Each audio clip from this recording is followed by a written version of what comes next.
인기의 척도를 가장 확실하게 볼 수 있는 게 바로 우리 장르만 여의도가 아닌가 싶습니다. 이건 신생 채널이기에 더욱 가능한 얘기겠죠. 자, 또 뭐가 또 문제 생겼구나? 또 시작이네 또. 왜 지금 나가고 있는 것 같은데 왜? 네네네. 잘 나가고 있어요? 네. 자, 일어나서 하세요 이제. 우리 제작진인데 앉아 있으니까 근무 태만이야. 아이 뭐 할 얘기 있었는데 다 끝났어. 에이 됐어. 용혜인 위원님 모시겠습니다. 어서 오십시오. 네, 안녕하세요. 네, 반갑습니다. 네.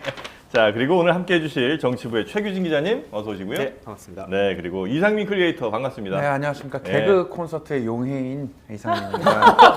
비주류란 얘기죠. 네. 네. 비주류 중에 비주류. 네, 우리 용혜인 위원님 모시고 네. 오늘 이야기를 좀 들어볼 텐데 신당 관련된 이야기가 요즘 많이 나오고 있습니다. 그 얘기 잠시 후에 여쭤보도록 하고요. 먼저 뭐 대부분은 우리 용혜인 위원님 많이 아시겠습니다만 또 혹시 그래도 이해가 충분치 않은 분들도 계실 수 있어서 용혜인 위원님이 어떤 분인가에 대한 이야기 잠깐만 하고 좀 넘어가겠습니다. 우리 이상민 크리에이터가 준비를 해오셨죠? 예, 그렇습니다. 네. 용해인 의원의 대표 프로필 읽어드리겠습니다. 1990년 경기도 부천에서 출생. 부천. 네. 아하. 대학 시절 아르바이트를 하시다가 노동 문제에 급 관심을 갖고 진보 신당에 가입을 합니다. 네. 맞지요? 네. 네네네. 세월호 참사를 계기로 본격적으로 정치 입문하시게 됩니다. 만 26세의 나이로 노동당 비례대표에 도전했으나 낙선하고 맙니다. 이후에 노동당을 탈당하여 기본소득당을 창당하시고 잘 가나 싶더니 21대 총선에 민주당, 위성정당, 더불어시민당에서 비례 당선! 이후 다시 파킹해 놓은 기본소득당으로 복당. 기회주의자라는 비판 속에서도 남다른 언변과 촌철살인의 지리로 청문회 이 기자회견 스타로 등극을 하십니다. 네, 23개월 아이와 함께 워킹맘의 투지를 또 보여주시기도 하셨죠. 우리 용혜인 의원과 오늘 함께 할 예정입니다. 기회주의자가 뭡니까? 네. 기회주의자가 무슨 아유 철새라고 하려다 말았습니다. 철새요. 죄송합니다. 혼좀 좀 낼까요? 말도 안 되지 않습니까? 네, 그죠? 저는 그냥 네. 네, 기회주의자가 아니고 네. 본인의 어떤 정치 철학을 지키기 위한 불가피한 선택 아니었을까요? 네, 이제 기본소득당을 만들었던 건 이제 네. 기존의 노동중심의 진보정당으로는 제가 하고자 안 하는 된다. 정치를 할 수 없다라고 네. 생각했던 거고요. 네. 제가 더불어시민당에서 기본소득당으로 다시 돌아온 건 네. 애초에 그게 합의사항이었습니다. 아, 그래요? 제가 안 돌아왔으면 더 욕먹었을 거예요. 그거는 약속을 지킨다. 네, 기본소득당을 만들어서 네. 민주당으로 갔다. 오히려 저는 그게 더 비판받을 만한 일이라고 생각합니다. 네, 아유, 네. 알겠습니다. 그 금배지는 어디다 놓으셨습니까? 잘 안 달고 다닙니다. 안 달고 다니십니까? 그뭐 중고로 파신 거 아니죠? 저희 사무실에 있고요. 네, 사무실에. 왜냐면 그게 1년 번호가 있기 때문에 네, 네, 중고로 네. 재테크 팔면 못해요. 다 나옵니다. 네. 여기가 이제 예전에 잠깐 금배지는 조금 약간 논란이 좀 있었지요. 금배지는, 네. 궁금하시면 재밌는 시도이지 않았습니까? 그럼요. 신선했어요. 네. 아유, 전 나도 네. 하고 싶다. 약간 나도 하고 싶다. 오. 네, 최근에는 네. 유튜브 실버 버튼 언박싱을 하려고 기다리고 있습니다. 언박싱을 하지도 마세요. 네. 언박싱 할 때마다 논란이니까. 실버 버튼 정도는 뭐. 네. 네. 요즘 뭐 구독자가 많이 좀 늘었습니까? 네, 좀 많이 늘어서 네. 제가 원래 올해 초에 1000명 넘었다고 좋아했었거든요. 네. 근데 지금은 한 26만 명 정도의 구독자를 그래요? 네, 채널에 갖고 예. 있습니다. 저기 보유하고 이제 있습니다. 그것도 이제 많이 활발하게 하십니다만 네. 또 인스타도 많이 하시더라고요. 네. 쇼츠, 릴스 네. 뭐 많이 보니까 하시잖아요. 유력 정치인 가운데는 딱 두 분을 하셨더라고요. 오. 그러니까 이재명 대표, 그다음에 이제 문재인 전 대통령. 오. 다른 분들도 하실 법도 한데. 팔로잉을요. 네. 아, 네. 팔로잉. 팔로잉. 네. 아, 네. 본인이 관리하시는 계정이 제가 관리하는데 네. 그 인스타 스토리도 보면 제가 하는데요. 사실 제가 팔로우를 특별히 더 늘리고 있지 않아가지고 다른 정치인들은 받아줄 생각이 없다. 저를 팔로잉하고 계신 분이 정치인이 계세요? 우리 용혜인 의원은 용혜인 의원은 근데 선파를 안 팔로워들이 하는, 네. 많아갖고 누가 하시는지 찾기가 너무 어렵더라고요. 네, 저도 그래서 팔로잉을 늘릴 수가 없어가지고 그래요? 네. 지금 현재 이제 네. 두 여기에 분- 이제 이런 정치적인 의도를 막 이렇게 집어넣으시면 아주 곤란합니다. 곤란합니다. 그래서 이제 네. 이재명 대표님을 많이 사랑하시나 이런 생각이 이재명 대표님은 저랑 뭐 네. 경기도지사 하실 때부터 네. 이렇게 늘 기본소득 실현을 함께 인연이- 해왔던 동료죠. 네. 동료예요. 인연이 좀 있죠. 네. 지금 댓글창에도 용혜인 의원님 우리 장르만 여의도 10,000명만 좀 부탁드린다고 구글 댓글이 올라오네요. 네. 알겠습니다. 자, 그러면 이제 신당 얘기를 이제 어떻게 좀 해봐도 괜찮을까요? 네, 괜찮습니다. 괜찮습니까? 네. 신당이 네. 너무 복잡해지는 느낌이 들어요. 일단은 현재 선거제도 유지라는 가정하에 민주당이 있고 이쪽에 이제 국민의힘이 있고 그다음에 아마도 비례대표들이 주가 되는 뭐 표현이 좀 그런가요? 위성정당. 위성정당들. 네, 예, 위성정당이 이제 하나씩 아마 생길 가능성이 매우 높은 상황이잖아요. 그렇죠. 현재 선거제도가 유지된다면 그럼 이제 우리 용해인의 선택은 뭡니까? 저는 그 연동형 유지는 이제 기본소득당이 갖고 있는 기본적인 당론이고요. 네. 그것이 현실적으로 어떻게 되는 것과 상관없이 음. 이번 총선에서 그러니까 이번 총선이 그 어느 때보다 부동층이 많은 선거거든요. 아, 그래요? 그러니까 가장 양쪽 정당을 지지하지 않는 그 어느 쪽도 지지하는 분들이 가장 많은 선거인데 근데 이 부동층으로 모여 있는 분들을 분명한 개혁의 내용으로 조직해내는 게 필요하다라고 생각을 했어요. 네.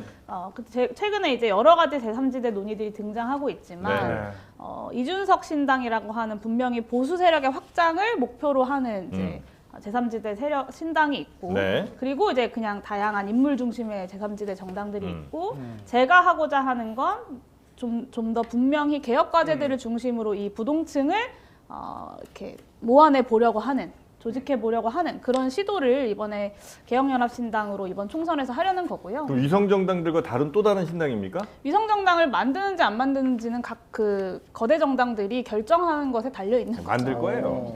안 만들 리가 없지 뭐. 그럼 국민의힘 뭐 대놓고 뭐 지금 뭐 이제 네. 그냥 병리평으로 일단 가십시다라고 하고 지금 민주당 내에서도 사실 지금 병리평 주장하시는 분들이 있으니까 병리평이라고 한다면 병리평이라 한다면 이제 네. 투표 용지를 사실상 이제 지금 현행은 이제 주장을 받잖아요. 그래서 이제 지역구 내 지역구에 나오는 사람을 뽑고 인물 뽑고 그다음에 내가 선호하는 정당에 정당 표를 주겠다라면 그걸 맞춰가지고 비율대로 이제 지역구 비례대표를 준다고 하면은 네. 병리평 같은 경우는 이제 투표 용지만 나온 거 가지고 이제 전체 정당 지역구 이제 한 장으로? 네, 그렇죠. 해가지고 이제 권역별은 지금 설명드리지 않는 겁니다. 해서 이제 하겠다는 건데 그럼 이제 지금 현행 제도로 하면 사실 위성정당 방지법이라는 뭐 여러 가지 법안이 나오지 않는 이상 비례 위성정당을 만들 수가 있는 거죠, 사실. 네. 네, 정당별로 지금. 네. 근데 이제 권역별, 그러니까 병리평으로 돌아간다 그러면 그냥 위성정당 없이 그냥 하겠다, 약간 이런 것처럼 보여지는데 이제 말씀하신 거는 이제 위성정당이 지금 탄생되는 거를 어느 정도 인정을 하시는 부분 같기도 해가지고. 아니 뭐 말씀하신 대로 국민의힘 하면 위성정당을 만들겠다고 공언을 뭐 2020년 선거 때부터 한 네. 거니까 뭐 그렇게 예상이 그럼 양당이 되고 다 했으니까 뭐. 네. 이 병리평과 연동형은 똑같이 투표용지는 두 장인데 그러니까 그렇죠, 의석수와 그러니까 비례의석과 지역구 의석을 연동을 시키냐 아니면 비례의석 따로 지역구 의석 따로 득표율대로 계산하냐 이런 차이가 있는 거거든요. 근데 이제 의석수와 득표수 간의 차이를 좀 줄여보려는 시도. 그래서 국민의 뜻이 의석수에 그대로 반영되게 해보려는 시도가 이제 지난 2019년에 정치 개혁으로서 이제 네. 국회에서 통과가 되게 된 거죠. 근데 저는 만약에 병리평으로 돌아간다고 하면 병리평으로 돌아가는 건 분명히 퇴행이죠. 저는 퇴행이 맞다고 생각하고 특히나 이게 탄핵 이후에 정치가 더 이상 이래서는 안 된다라고 지금 했던 상황이 거예요. 전보다는 더 발전한 상황이에요? 저는 그렇게 생각합니다. 지금 그러니까 위성정당들이 그 있는 지금의 정당에 네. 지금 정당들이 보여주고 있는 정치의 내용이 발전했다기보다는 네. 제도만 제도가? 놓고 봤을 때 병리평보다 연동형 비례대표제의 확대가 훨씬 네. 더 바람직한 방향이라고 생각하고요. 제도가 좋아졌는데 사람들이 썩은 건가요, 그럼 지금? 제도가 좋아졌는데 이 제도를 이제 어떻게 잘 취지에 맞게 안착시킬 거냐 하는 문제가 있는 거죠. 시간이 좀 필요한 건가요, 이거는? 시간과 여러 가지 노력들이 필요한 것이고 네. 저는 이제 병리평으로 돌아가게 된다고 하면 네. 오히려 이제 뭐 개혁연합 신당 같이 분명히 개혁 과제를 중심으로 한 새로운 아예 정치 별도의 세력, 신당을 만들 거고. 새로의 정치 세력 네. 혹은 뭐 새로운 제3지대의 네. 필요성이 더 커지는 거라고 생각합니다. 그럼 물론 지금대로 가면 새로 뭘 안 만들고 민주당의 위성정당과 함께 뜻을 하시고 민주당이 위성정당을 만들지 안 만들지는 제가 판단할 수 있는 건 아닌데 만들 거예요. 민주당이 제가 하고자 하는 이 연합정당에 함께 하고자 할지 아닐지를 이제 판단하게 되겠죠. 네네. 그러면 우리 용해인 의원님께서 이제 주도하는 세력이 이제 있을 거고 거기에 이제 민주당이 위성 정당을 이 아닌 방식으로 네. 연합 정치를 같이 하겠다 아니다를 판단하는 거죠.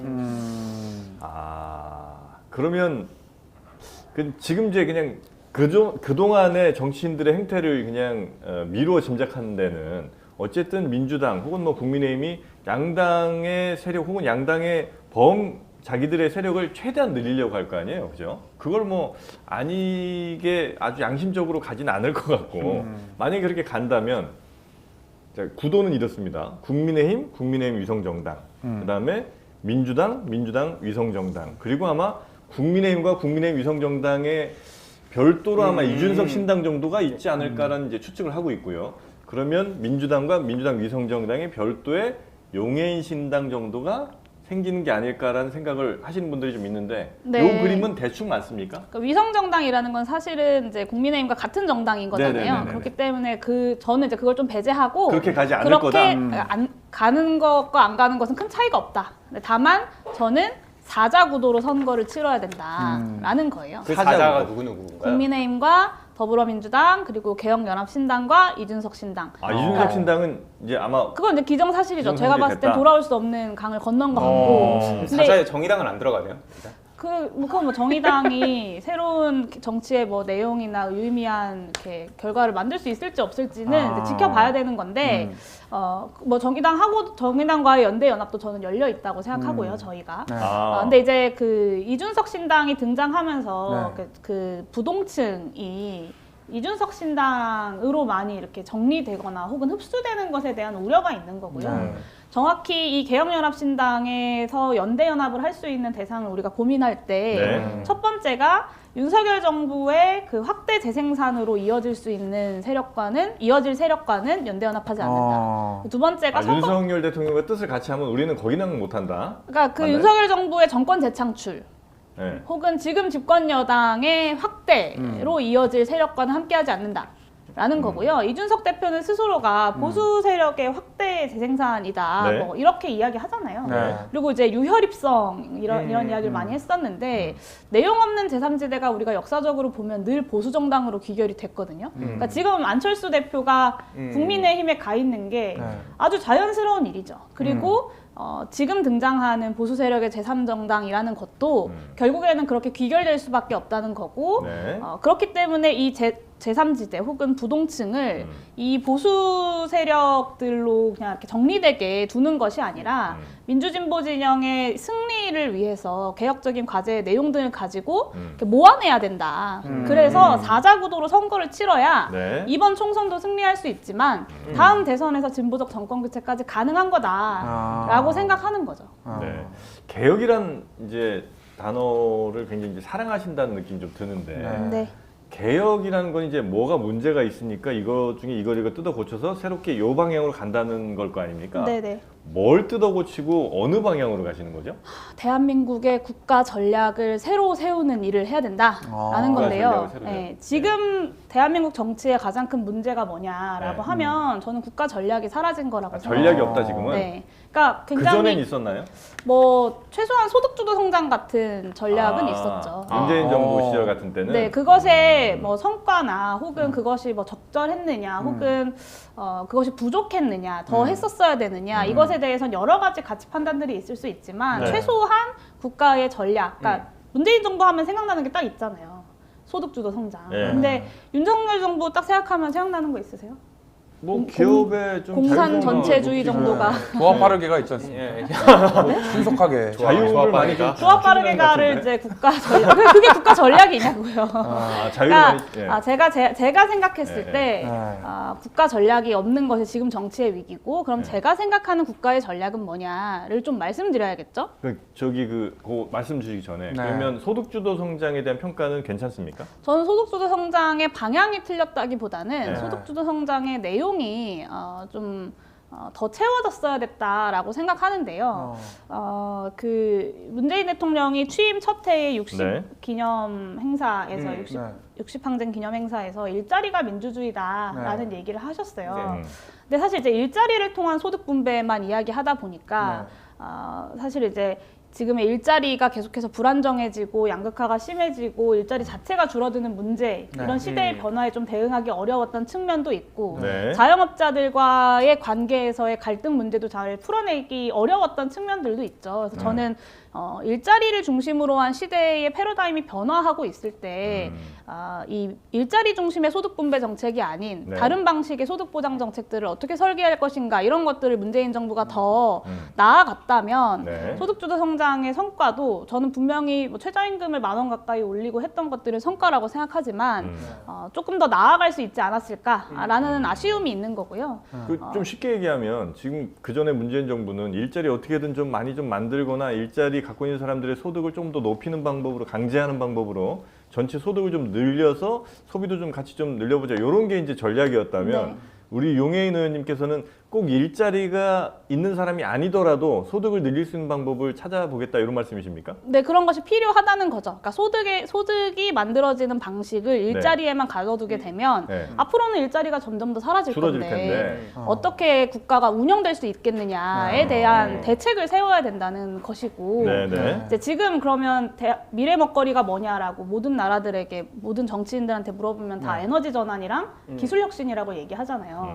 사실 이제 미국 같은 나라들을 비롯해서 많은 나라들이 이 에너지 전환과 기술 혁신을 만들어내기 위해서 그 분야에서 승리하기 위해서 네. 여러 가지 산업 체계의 개편들을 하고 있거든요. 네. 예를 들면 인플레이션 감축법이 한국에서는 우리나라 전기차 보조금 문제 정도만 보도가 되지만 실제 그 내용을 들여다보면 재생에너지를 확대하고 그것과 관련된 산업 인프라를 깔고 이것과 관련돼서 경제 체제를 어떻게 다시 구축할 것인가 이런 내용들을 다 담고 있는 법안이에요. 네, 근데 한국에선 그런 고민이 아직 제시된 바가 없죠. 네, 저는 정치가 지금은 그것을 해야 될 때지 뭐 이렇게 각 정당들이 뭐 약간 좀 감정적인 싸움들만 네, 늘어놓고 네. 있는 지금의 정치가 과연 정상적인 것이냐라는 질문을 던지고 싶은 겁니다. 오늘 주제는 아닙니다만은 이 소득주도 성장의 어떤 그 맹점이 가처분 소득이 늘지 않았기 때문에 목표한 바에 공부 많이 했어. 미쳐서 목표한 바보다 미치지 않아서 실패했다는 비판이 있거든요. 우리 가처분 소득 어떻게 늘릴 보관이 있습니까? 가처분 소득이요. 네. 네, 일단 가처분 소득을 늘리기 위해서는 여러 가지 문제들이 중첩되어 있는데요. 하나는 일자리, 그러니까 제가 가장 생각하는 핵심은 저희는 기본소득당이잖아요. 네네네. 기본소득의 실현을 목표로 하는 정당입니다. 그러니까 일자리와 연계되지 않은 방식의 소득보장 정책을 설계할 필요가 있다는 것이고 또 한 가지는 이 문제는 좀 짚어야 될 것 같은데 한국에서 그 직장인들의 가처분 소득을 가장 많이 잡아먹는 게 뭐라고 생각하세요? 직장인들의 가처분 소득을 그러니까 월급에서 네. 가장 많이 나가는 비율. 뭐 대출 아니에요? 그쵸? 네. 부동산 대출. 네. 결국에는 이 집값 문제를 잡는 것이 같이 이제 진행이 되어야 네. 그러니까 명목 소득이 늘었을 때 가처분 소득이 같이 늘어날 수 있는 건데 사실 이 부동산 문제에 대해서는 보수 정권, 뭐 진보 정권을 막론하고 이렇게 뚜렷하게 이제 성과를 내지 못했던 아니, 한계가 부동산 있죠. 가격을 잡을 방법이 있습니까? 부동산 가격은 저는 이제 지금과 같은 핀셋 증세 방식으로는 좀 한계가 있다고 생각하고 네. 이 토지에 대해서 그 땅에 대해서 보유세를 매겨야 된다. 토지에 대한 보유세. 네, 그리고 이제 토지 공개념을 확대하는 뭐 문재인 토지 정부도 공개념? 추진해 왔던 방향이긴 하지만 좀 그런 말씀을 그런 정책들을 가지고 있는데요. 조금 쉽게 얘기하자면 그러니까 토지라는 거는 누구가 그냥 막 돈 주고 마구 살 수 있는 이런 것들이 아니고 이거는 네. 우리 모두의 공공재니까 전체적인 소유권 그러니까 뭐 소유권 아직 뺏자는 건 아니지만 어느 정도의 전체적인 소유권을 좀 인정하자는 느낌입니까? 그러니까 소유권은 그러니까 예를 들면 네. 한국에서 제일 비싼 땅 어딘지 아세요? 지금요. 예전엔 명동이었는데 요즘은 계속 지금도 명동인가? 명동 거기에요? 거예요. 거기 네, 네이처 리퍼블릭. 네이처 네. 리퍼블릭짜리. 그럼 제일 싼 땅이 어딘지 아세요? 제일 싼 땅? 경상도 어디쯤 되지 않아요? 경상도 아닙니다. 아니에요? 강원도? 전남 진도군 눌 옥도리에 있는 땅인데요. 지금은 좀 바뀌었을 수 있어요. 네.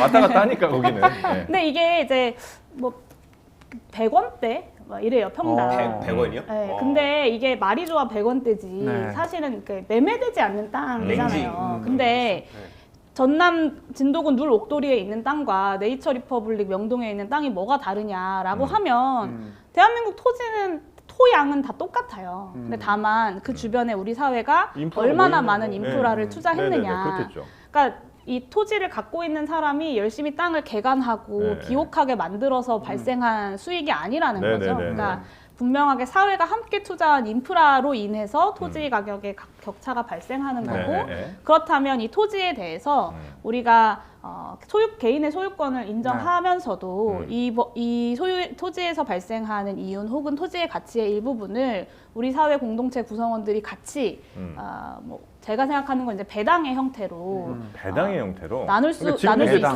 토지세는 한다. 내잖아요. 아. 토지세도 내고 그다음에 아파트 갖고 있는 사람 고가 아파트는 뭐 종부세도 내고 또 아파트 보유세도 내긴 내잖아요. 네. 저는 종부세는 토지세로 통합해야 된다는 생각을 좀 갖고는 있고요. 토지세로 통합을 해야 네, 된다. 그러니까 종부세 같이 핀셋 증세가 정말 이렇게 대한민국 워낙 부동산 네네네. 시장이 과열돼 있는 나라기 때문에 의미는 있지만 네. 전반적으로 좀 재설계할 때 보유세를 도입하면서 동시에 이제 종부세는 보유세에 통합하는 방향이 저는 바람직하다고 생각합니다. 아 그래요. 그러니까 정확히는 토지에 세금을 매기는 네. 방식이 필요하다는 거고. 그럼 여기서 질문 하나 드리겠습니다. 또 뭐 질문 있어? 두 가지 중에 하나만 고르셔야 됩니다. 용해인의 정치 과제 중에 하나만 고른다면 네. 1번 기본소득제 정착 vs 연동형 비례제 정착. 네, 1번이 아니죠. 예. 그 둘 중에 하나만 골라주시면 앞에 게 기본소득제 기본소득제 정착, 정착. vs 네. 연동형 비례제 정착. 연동형 부대 정착. 네. 1번 아닐까? 그러니까 시간상의 우선순위는 아니고요. 네. 네. 근데 이제 다만 지향점에 있어서 저는 기본소득 대한민국의 실현이 아. 더 중요한 아, 연비제는 안 해줍니까? 시간상은 아, 뭐 시간상. 항상 조건을 붙여요, 정치인들은. 그렇죠. 정치인들은 네. 늘 그런데 그러니까 연동형 비례제는 네. 기본소득당 같이 네. 이제 뭔가 작지만 대안을 제시하는 정당들이 국회 안에서 유의미한 정치 세력으로서 활동해 나가기 위한 그리고 국민들의 의견을 이 정치 과정에 그대로 담아내기 위한 네. 수단인 네. 거죠. 그리고 네. 기본소득 실현이라는 건 대한민국이 가야 할 방향인 거고요. 네. 지금 전국 순회 의정 보고회를 열고 있지 않습니까? 네, 이제 이번 주 토요일부터 지역구 진행합니다. 어딥니까 도대체? 또 비례 나가려는 거예요? 네, 제가 라는 지적이 있어가지고. 말씀을 드릴게요. 네네. 그 이런 얘기가 아, 이런 얘기 있어요, 실제로. 네. 또 비례냐? 의도- 일단 제가 전국순회 의정보고회를 해요. 네. 아마 비례대표 의원 중에 전국순회 의정보고회를 하는 건 제가 처음일 건데 제가 비례대표 의원이면 전국의 국민들을 대변하는 사람이잖아요. 네. 사실 2020년부터 너무 하고 싶었는데 2020년, 21년엔 코로나 때문에 이제 집합금지 이런 네네. 것 때문에 할 수가 됐다. 없었고 네. 2022년에는 이제 대선이 진행되는 중이었죠. 그래서 올해는 21대 국회의 임기 마지막 해여서 제가 선거를 앞두고 좀 무리하게 무리하게. 네, 사실은 이제 선거를 앞두면 선거를 서울에서 잘 준비하는 게 네. 더 저한테는 유리하겠죠. 근데 네. 임기 4년 동안 이거 한 번은 꼭 해야 될 것 같아서 40일 동안 26개 지역을 좀 다니면서 국민들 만나서 의정보고회를 할 예정이고요. 네. 그것과 별개로 이제 이 개혁연합신당을 제안 드리면서 네. 지역구 선거 어떻게 되는 거냐, 뭐 비례 나가는 거냐 이런 질문들을 많이 받는데요. 네. 사실 이제 제가 지역구 선거를 구체적으로 한 2군데 정도를 고민했었어요. 어. 그리고 좀 자신도 있었어요. 해볼만 하다. 어디요? 어. 수도권 한 곳, 호남 한 곳 이렇게 그래요? 좀 고민을 했었는데 근데? 근데 이제 소수 정당 입장에서 이제 큰 정당에 계시는 분들은 잘 모를 거예요. 그러니까 의석 한 석이 얼마나 중요한지 소중한지. 국회 안에서 할 수 있는 활동들이 있고 없고가 네네네네. 굉장히 다르거든요. 네. 근데 사실은 전체 선거의 구도가 어떻게 되든 기본소득당이 지역구 선거랑 자체적인 비례선거 잘 준비해서 어떻게든 한 석을 만들어내는 것이 기본소득당 입장에서는 훨씬 더 쉬운 길일 수 있다고 저는 생각해요. 그래서 사실 지역구 선거를 그렇게 좀 고민을 하다가 좀 뭐 정치 원로분들도 그렇고 뭐 연구자 지식인 네트워크에 계신 분들도 그렇고 시민단체에 계신 분들도 각자 이렇게 찾아오셔가지고 기본소득당이 좀 그런 역할을 해야 되는 거 아니냐 이런 요구들을 많이 하셨어요. 아. 그래서 좀 국정감사 끝난 이후에 내부적으로 격렬하게 토론하는 시간들이 좀 연달아서 있었어요. 하는 경우가 많진 않죠. 네. 어떻습니까? 기자 비례를 또 하신 분들은 있긴 있죠. 근데 이제 저는 정작 궁금한 게 지금 이제 정의당 같은 경우는 녹색당이랑 같이 하면서 비례 순번을 늦게 받겠다 그랬잖아요. 자기네들이 네. 기본소득당과 이제 같이 함께 하시는 세력 중에서 이제 비례 순번이 나중에 이게 얘기가 나올 텐데 그때는 어떻게 되실지 궁금하거든요. 지금. 저는 이제 지금은 이제 초기의 연합체를 네. 구성한 것이어서 이 연합체를 계속 눈덩이를 굴려 나가는 과정에서 뭐 새로운 시민사회라거나 새로운 정당이라거나 이렇게 들어오고 하는 과정에서 이 국민들이 보기에 납득할 만한 비례 순번을 정하는 과정을 이제 좀 결정해야겠죠. 네. 떨어지면 어떻게 해요?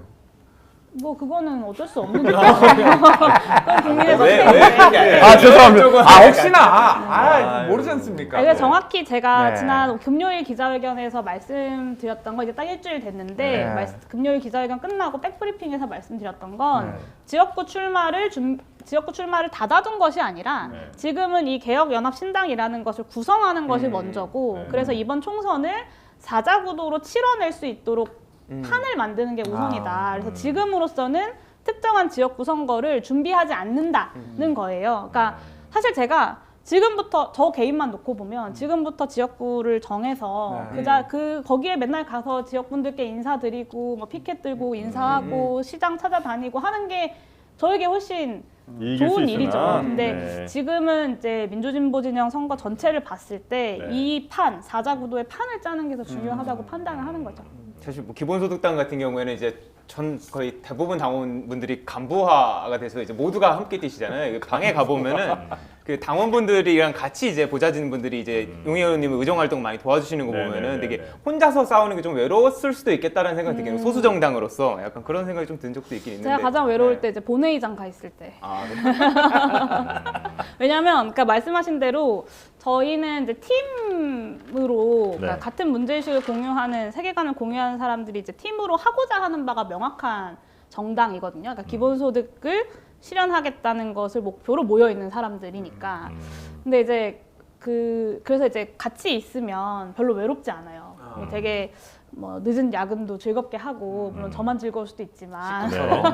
하는데 이제 본회의장 가면 보좌진들은 본회의장 안에 못 들어가거든요. 그럼 정말 299명의 국회의원과 저 혼자 이렇게 있을 때 특히나 이제 저 혼자 반대하는 본회의 표결들이 있으면 참 외롭구나 이런 생각을 하죠. 민주당 분들이 그래도 좀 많이 좀 챙겨주시거나 그러진 않나요? 그래도 이제 한때 이제 같이 이제 들어오기 전까지 같은 배를 잠깐 탄 근데 적도 워낙 이제 있었고. 국회 네. 안에서는 네. 의원들 간에는 이렇게 친밀하게 지내시는데 저는 오히려 네. 국회에 들어와서 바로 이제 코로나 때문에 뭐 상임위 끝나고 식사 자리나 이런 것도 거의 없었거든요. 그래서 그런지 친하다, 개인적으로 내가 좀 이분이랑 엄청 친하다라고 말할 분들이 많지는 않은 것 같아요. 아, 그래요? 뭐 류호정이나 김용태 뭐 이런 분들이랑 별로 안 친해요? 김용태 최고위원은 일단 의원이 아니고 아, 이제 급이 안 된다? 올려요. 아니 이제 제가 나랑 의원들 중에 친한 의원들 사람을 중에? 물어보셨으니까 네, 왜 그러세요? 네. 네, 그 류호정 의원이랑 가깝게 지내죠. 근데 최근에 이제 그 세 번째 권력에서 네. 감정적으로 이준석가 더 가깝다라는 이야기를 해서 감정적으로 별로 안 가까웠구나라는 생각을 약간 했죠. 섭섭하셨구나. 그럼요. 네. 그러니까 정책적으로 기본소득당과 잘 안 가까울 수 있고 네네네. 그래서 뭐 개혁연합신당의 방향에 정책적이나 방향적으로 혹은 내용적으로 동의하지 않을 수 있어요. 근데 네네네. 이준석 대표와 감정적으로 더 가깝다? 이건 좀 두 분은 이상한 말이라고 생각했어요. 어쨌든 이제 둘 다 미혼이시고 혹시 썸 타는 모르잖아요. 것도 아니고. 모르잖아요. 위험한 말씀이신 것 같아요. 아니, 사귈 수도 있지 왜? 유효정 의원님께서 영 고백 1차임이라고 그렇게 해서 이렇게 2차임이에요, 2차임. 2차임도 이렇게 나오시고. 근데 이준석 신당과는 절대 함께 할 수 없다라고 계속 얘기했는데 왜 굳이 계속 이준석 신당만 얘기하시는지 그러니까요. 궁금하고요. 왜냐면 조국 전 장관 얘기도 나오고 네. 송영길 뭐 전 대표 얘기도 나오고 이 인물로 사실 거론되는 분은 되게 많은데 네. 그 중에서 이제 이준석을 인터뷰를 찾아보면 유독 좀 많습니다. 이유가 정확히 이야기하면 조국 전 장관의 신당, 뭐 송영길 전 대표의 신당은 뭐 이렇게 언론에서 말이 많은데 구체화되고 있는 게 있는지 저는 잘 모르겠어요. 그래서 지금 상황에서 제가 뭐 이렇게 논평을 하는 게뭐 의미가 있을까라는 생각이 하나 들고 그리고 분명하게 선거의 구도를 놓고 보면 제3지대를 자처하는 여러 신당들이 있지만 이 신당들이 각자 이렇게 흩어져 있다가 이준석 신당이 등장하고 좀 가시화되고 나서 이준석 신당과 어떻게 연대 연합을 할 것이냐를 가지고 지금 제3지대 논의가 흘러가고 있잖아요. 네. 그러니까 이 제3지대 부동층을 이렇게 둘러싼 이 제3지대 논의에 그 선거공학적 논의들의 핵심에 이준석 신당이 있어요. 네. 그래서 이 이준석 신당과 대당하는 그 네 번째 정당 혹은 네 번째 세력이 필요하다라는 것을 이제 말씀드리는 거죠. 그럼 그게 반보수 노선 아닙니까? 그냥 그러니까 지금 국민의힘하고 국민의힘의 정당하고는 연대 안 되고 국민의힘을 주류를 이루고 있는 친윤하고 연대 안 되고 나머지는 연대가 되는 거 아닙니까? 근데 이제 그 방금 그러니까, 그 말씀 들으면 그냥 반보수 연대가 아닌지. 그러니까 정확히 말하면 네. 반윤만으로 연대하면 안 된다라는 아. 거고 이준석 신당이라는 뭐 신당이 네. 반윤일 수는 있지만 그러면 내용적으로 저와 개혁적인 같은 방향성을 공유하느냐라고 네. 하면 이것을 지켜보고 있는 어떤 국민도 그렇게 생각 안 하실 거예요. 저랑 이준석 대표의 세계관은 완전히 다른 세계관이고 특히나 이준석 대표가 해왔던 이 소수자들을 공격하는 방식의 정치, 저는 그런 정치는 같이 하기 어렵다고 생각합니다. 그리고 분명하게 제가 제안드렸던 국가 전략, 아까 얘기 못한 거, 국가 전략은 녹색 전환과 혁신 성장, 그리고 이 혁신 성장의 성과를 국민 배당을 통해서 이 불평등을 해소하는 이 선순환 구조를 만들어내는 이 국민통합, 이 세 가지가 이제 제가 생각하는 국가 전략의 핵심이거든요. 여기에 이준석 전 대표가 동의하느냐에 대한 의문이 있는 거죠. 그 녹색 성장은 알겠어요. 뭐 녹색은 뭐 대체로 많이 좀 나왔던 아젠다니까. 혁신 성장은 저 박근혜 대통령 때부터 얘기는 많이 한 것 같은데. 그러니까 뭐예요 도대체? 사실 혁신이라는 단어는 네. 그런 의미에서 뭐 어제도 이제 무슨 방송할 때 그건 안철수 거다라고 이야기하시는 분이 계시던데. 얘기니까. 네, 혁신은 이제 좋은 단어죠. 근데 용해인의 혁신은 뭡니까? 네, 지금의 여기서 말씀드리는 혁신은 이제 기술 패권 경쟁을 둘러싼 경쟁들이 격화되고 있잖아요. 네. 그리고 이 기술 패권 경쟁을 중심으로 미중 간의 패권 경쟁도 이렇게 갈등화되고 있는 네. 거고, 이게 대한민국에게 특히 이제 지경학적, 지정학적인 위기들을 불러오고 있는 거고. 뭐 선택을 강요받기도 하고요. 네, 그리고 어쨌든 4차 산업혁명이라는 흐름 속에서 네. 대한민국이 살아남을 수 있는, 특히 경제적으로 성장할 수 있는 방안은 이 기술 혁신의 대대적인 투자를 이뤄내는 것이 필요한 R&D 거죠. 투자를 늘린다는 얘기예요. R&D 투자를 비롯해서 네. 그 분야에 많은 투자를 해야 되는 건데 사실 윤석열 정부는 정확히 반대로 가고 있고 이 R&D 투자라는 게 이번에 1년 쉬었다가 내년부터 다시 해. 이럴 수 없는 거잖아요. 그러니까 1년을 쉬면 거기에서 발생하는 시간 차이도 생기는 거고 따라갈 네. 수 없는. 네. 그리고 여기에서 발생하는 인력 유출도 생기는 거거든요. 그러니까 그런 점에서 윤석열 정부의 이번 예산안이 참 문제적인데 이 기술 혁신에 국가가 대규모의 공공 투자를 해야 된다. 그러니까 네. 지금은 사실 국가의 투자는 다 줄여버리고 민간에서 알아서 혁신하든가 말든가 막 이런 방식인데 우리나라가 사실 R&D 투자는 전 세계에서 비율로 따지면 1등이잖아요.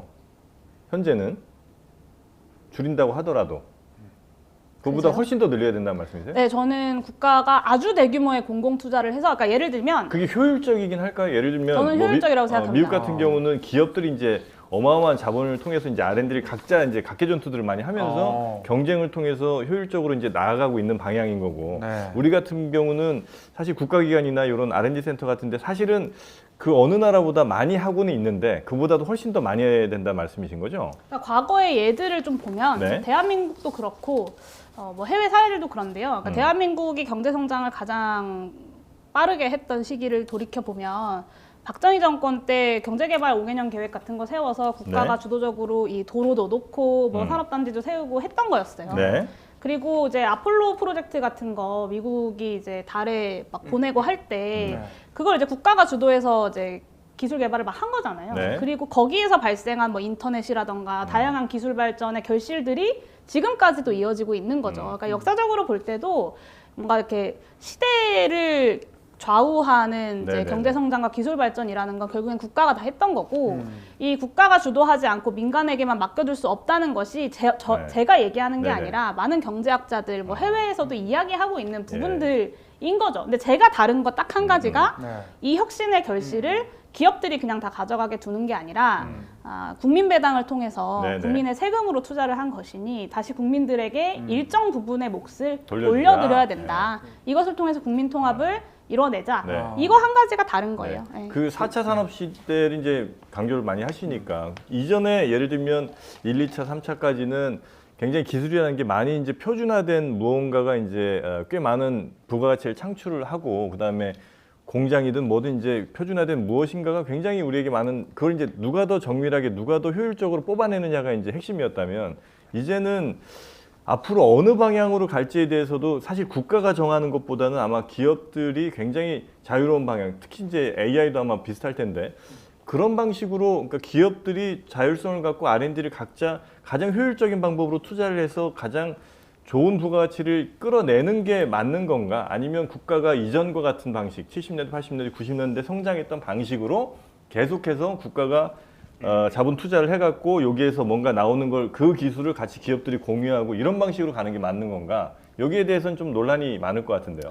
근데 이제 그 방향에 대해서 네. 민간에서 자유로운 이제 연구와 그 성과의 결실들이 만들어져야 된다는 것에 저도 동의하고요. 근데 네. 다만 국가가 국가의 재정을 가지고 투자하는 혹은 국가의 여러 가지 네트워크를 통해서 만들어지는 이 투자의 규모를 확대하지 않으면 민간에서 알아서 그 기업들이 자체적으로 투자금 조달해서 혁신을 이뤄내는 데는 글로벌 경쟁에서 승리하기 어려울 것이다라는 네. 것이 핵심인 거죠. 그래서 국가가 뭐 1,000조 정도 되는 네네네. 예를 들면 1,000조 정도 되는 규모의 이제 그 재원을 마련해서 이것을 이제 이 R&D 뭐 기술 혁신 분야에 그래서? 투자를 하고 네. 여기에 국가가 하는 일은 저는 뭐 구체적으로 이렇게 국가가 직접 막 사람들을 다 고용해서 기술 개발을 해야 된다기보다는 네네네. 네.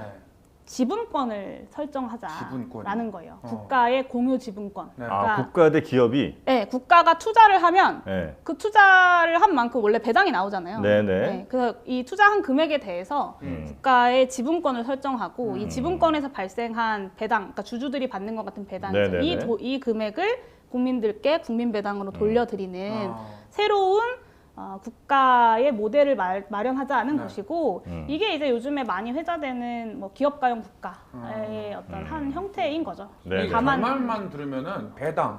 이거 허경영 아닙니까 이거? 국가혁명 배당금당. 네. 허경영과 함께 할 수 있습니까? 저는 허경영 씨가 이번에 용허연대 어떻습니까? 용어연대. 네, 같이 네. 못 하고요. 네. 허경영 씨가 아까 거기랑은 같이 할 수 없어요. 저희 할수 아니 없다. 거기 네. 배당금당이니까. 네. 네. 배당금. 네네. 현안 좀 더 네네네. 여쭤볼게요. 네. 아무래도 저희 그 사실 어저께 민주당 의원총회 네. 했거든요. 네. 그리고 이제 이제 이재명 대표가 최근에 이제 아까 얘기했던 게 선거제 어떻게 할 것이냐 얘기를 했는데 어저께 되게 장시간 의원총회를 했는데 결론이 안 나고 안 어쨌든 났어. 안에서 이제 병리평으로 가야 된다, 네. 병으로 가야 된다. 되게 많이들 말씀하셨는데 음. 이게 표결로 가야 될 수도 있을 것 같다는 얘기를 하시는 의원님들이 계셨어요. 민주당이 결국에는 이제 현안이 너무 엇갈리니까 그러니까 당내에서도 당 내에서도 그런 어. 얘기를 들어서 이게 만약에 표결로 가면 어떻게 되는 겁니까 이게? 민주당 얘기를 왜 나한테 물어보냐는 표정이신데요. 네, 약간 그런 마음이 있는데요.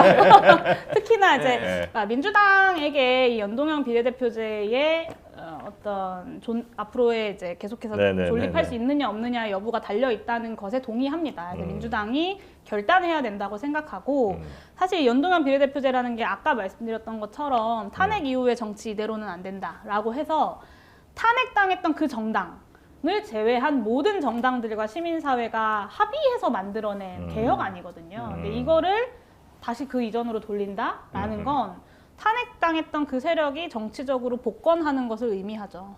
민주당이 왜 그것에 합의해 주는지를 많은 국민들께서 좀 의아해하실 것 같고 네.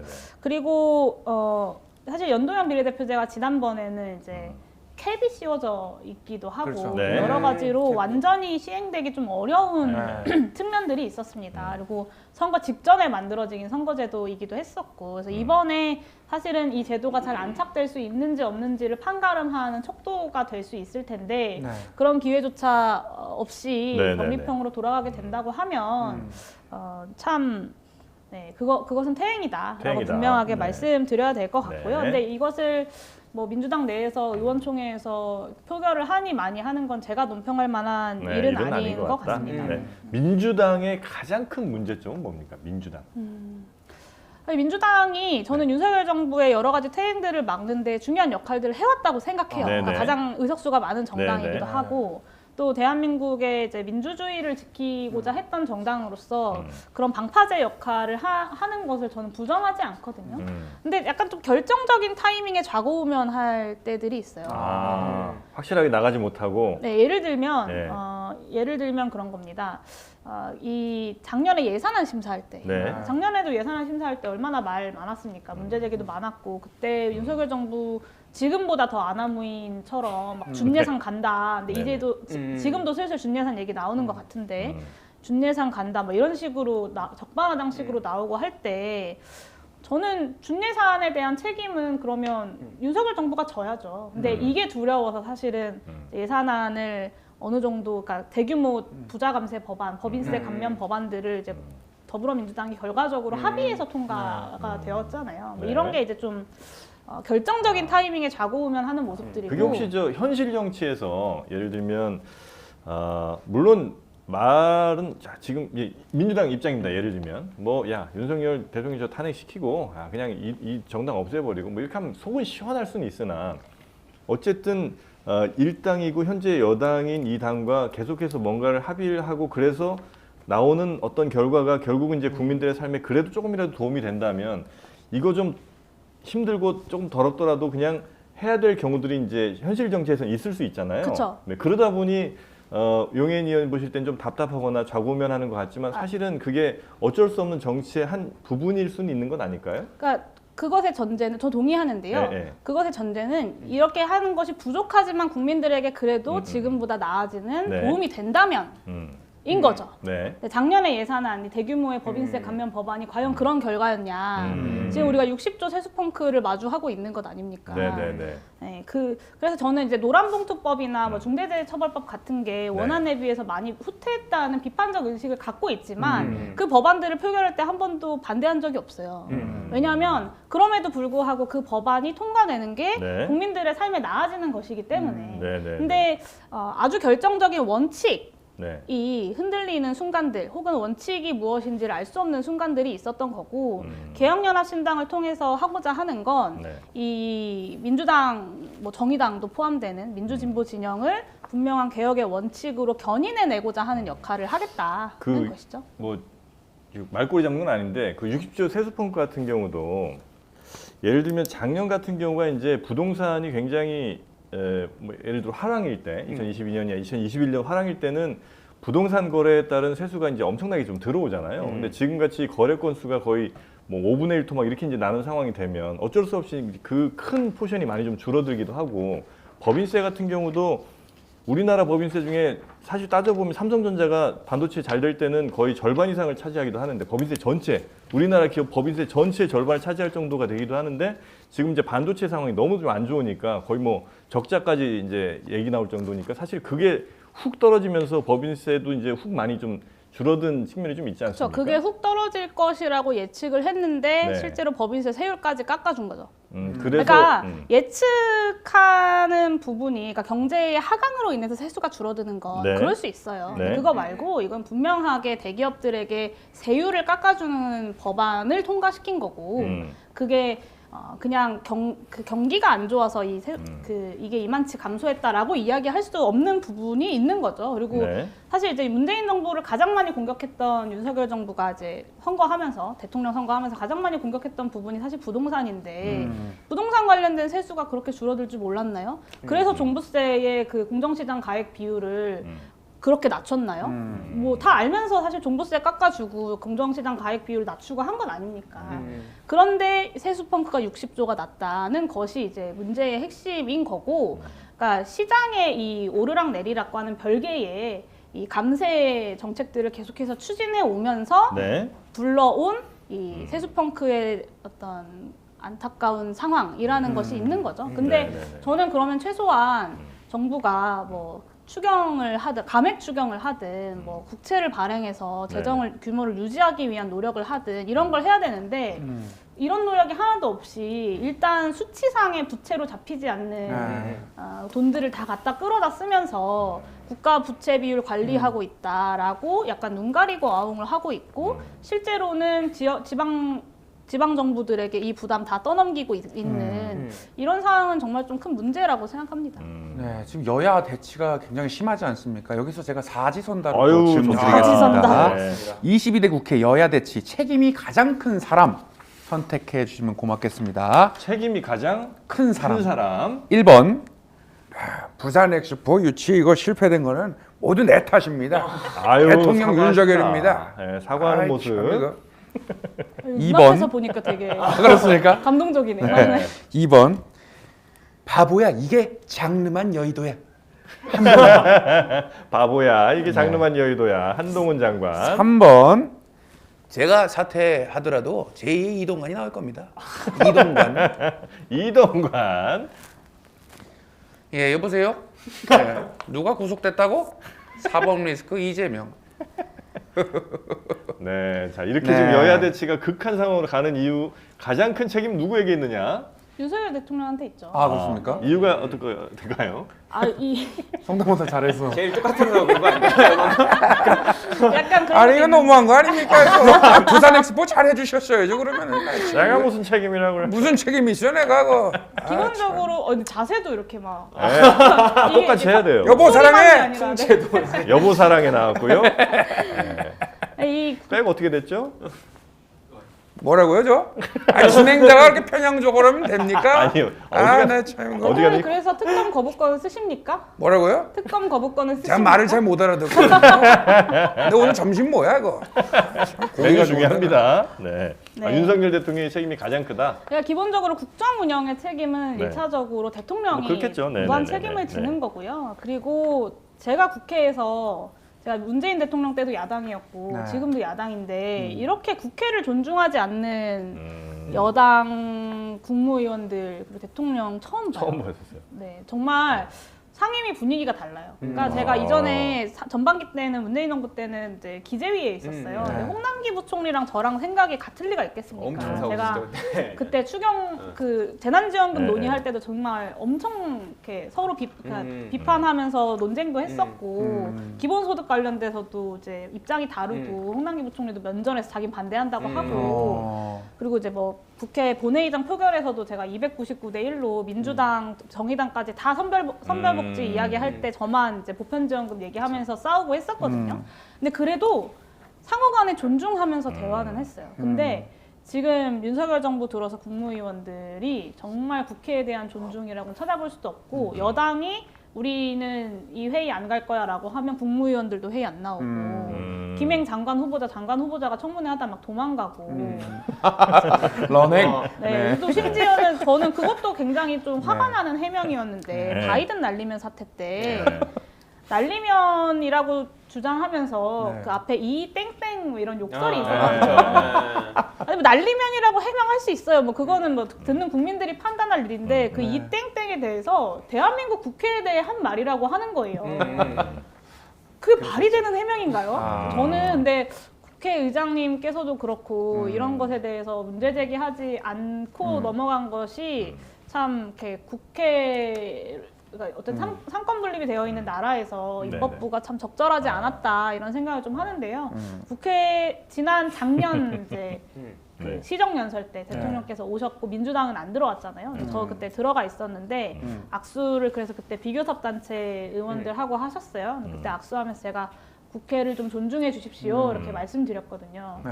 이렇게 네로 가시더라고요. 아 대답 네 하고 그냥. 아니, 뭐 알겠습니다라고 하셨는데 아무튼 그 제 유튜브 영상이 네. 있는데 근데 아무튼 이렇게 국회를 존중하는 모습을 대통령께서 좀 네네. 보이셔야 사실은 대화의 물꼬도 트이는 거고 예, 예. 아까 말씀하신 것처럼 현실적으로 주고받고 하는 과정에서 윤석열 대통령이 원하는 것들도 진행되지 네네네. 않겠습니까? 근데 이제 그 국무위원들과 이제 우리가 참 상임위 뭐 이런 것들 참 많이 국정감사를 많이 보잖아요. 물론 이제 반대쪽의 의견 조금 이제 전해드리면 이런 의견도 있습니다. 과거에 국회의원들이 막 호통치고 국무위원들은 아무 얘기도 못하고 그냥 예 죄송합니다 잘못했습니다 바꾸겠습니다 뭐 이런 것만 계속하던 그 상임위보다는 그 국정감사보다는 차라리 국무위원들도 이건 이렇습니다라고 얘기를 하면서 토론하고 그중에 뭔가 결론 내는 게 차라리 더 낫지 과거처럼 그냥 야 국회의원인데 그 앞에서 어디 감히 국무위원들이 뭐 이렇게 큰 소리로 눈 동그랗게 뜨고 이거는 너무 옛날 스타일 아니냐는 얘기도 있습니다. 근데 저는 어디 감히 눈 동그랗게 뜨고라고 근데 실제로 하기엔 그런 의원들이 많이 그렇게 있으니까. 하기엔 제가 네. 너무 이렇게 젊고 그래가지고 소수 정당이고 그러긴 쉽지 않고요. 근데 그렇게 하지 않고도 그러면 네. 정부 측 국무위원들이 좀 이렇게 성의 있는 답변을 하느냐 그런 그것도 거 안 된다 보셨어요? 이거죠? 그런 거 네. 보셨어요 혹시? 아 성인 답변이요? 네. 글쎄 뭐 토론하는 건 좀 많이 봤는데.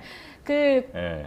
제가 뭐 행정안전위원회에 있고 여가위원회에 있으면서도 네. 그렇고 이태원 참사 국정조사 하면서도 그렇고요. 이 국무위원들이 제대로 책임 있는 답변이라는 걸 하지 않아요. 그리고 이렇게 질문을 하면, 그러니까 본인이 잘 모를 수 있잖아요. 그럼 그거를 확인해서 자료를 제출하고 네네네네. 답변하겠다라고 해야 되는데 일단 아니라고 우겨요. 근데 그 대정부 질문에서 한덕수 국무총리가 그 어떤 야당 의원이 독도가 독도가 한국 땅이죠? 네. 라고 물어봤더니 맹성규 절대로 의원이, 아닙니다. 네, 라고 물어봤다. 했잖아요. 근데 그게 설마 국무총리가 정말 독도가 일본 땅이라고 생각해서 그랬겠어요? 저는 그렇게 생각하고 싶진 않고. 그렇죠. 네. 네. 아니, 그 근데 질의할 때 조건 의원도 반사적으로 당황하셨잖아요. 나온 네, 거잖아요. 네, 그렇게 생각하지 않고 야당의 의원이 일단 뭐라고 하면 네. 나는 일단 반박한다 아. 라고 태도를 갖고 있으니까 네. 독도가 한국 땅이냐고 물었는데 절대로 아닙니다 라는 답변이 나오는 거죠.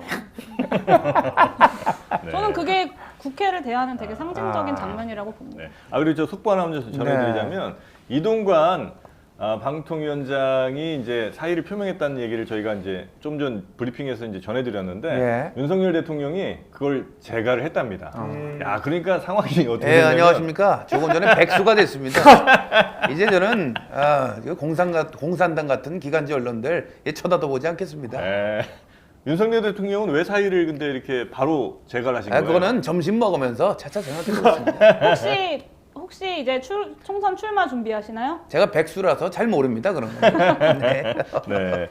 뭐 사실상 근데 좀 저거는 그냥 좀 보시는 분들에게 좀 설명을 좀 드리자면 어쨌든 이게 탄핵안을 사실 올리기로 했는데 수리를 해버렸잖아요. 네. 그럼 이제 탄핵안을 민주당이 이제 예정대로 못 하게 된 거거든요. 사실 그러니까 그러면은 이게 그건 이제 민주당이 정치 행위로서는 할 수 있죠. 예를 정치, 들면 네. 이미 재간했으나 우리는 그래도 얼마나 국민들이 분노했는지를 표로서 한번 더 보여주겠다 이런 식으로 해서 탄핵 표결을 할 수도 있는 거 아닙니까? 이건 이제 국회 사무처에서 법적인 해석을 할 텐데 네. 저는 표결은 가능할 것 같고요. 오늘 3시에 본회의 열어서 표결을 해야 된다고 생각하고 표결 해야 된다고 다만 생각하고요. 이제 네. 헌법재판소에서 각하 결정을 내릴 수는 있겠죠. 네. 그렇겠죠. 그렇죠. 헌재에서는. 네, 그렇죠. 면직 상태이기 때문에 그래서 네.